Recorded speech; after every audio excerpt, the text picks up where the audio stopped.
Sir, நம்ம சீமான் கட்சி NTK பற்றி பேசுகிற போது நம்ம அதோட எலக்ட்ரல் பாலிட்டிக்ஸை டிஸ்கஸ் பண்ணுறோம். அது ஒரு கரெக்டான அணுகுமுறை தான், அஃப்கோர்ஸ் எலெக்ஷன்ஸ்னால. பட் என்டிகேவை வந்து நான் அதில் மட்டும் சுருங்கிட விரும்பலை. ஆக்சுவலி நீங்கள் அவங்களுடைய கேண்டிடேட் செலெக்ஷனை பாருங்கள்.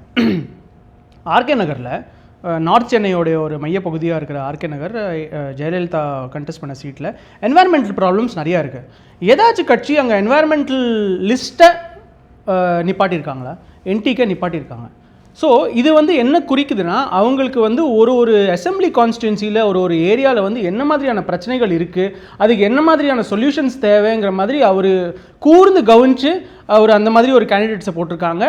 அந்த அவருடைய ப்ராடர் ஒரு ஸ்பெக்ட்ரம் ஆஃப் கேண்டிடேட்ஸ், அந்த மாதிரி ஒரு ஐடியாலஜி அவர் வச்சுருக்காருல. 50% விமெனுக்கு நான் கொடுக்கணும், 50% விமெனுக்கு அவர் வந்து தொடர்ந்து சான்சஸ் கொடுத்துருக்காரு.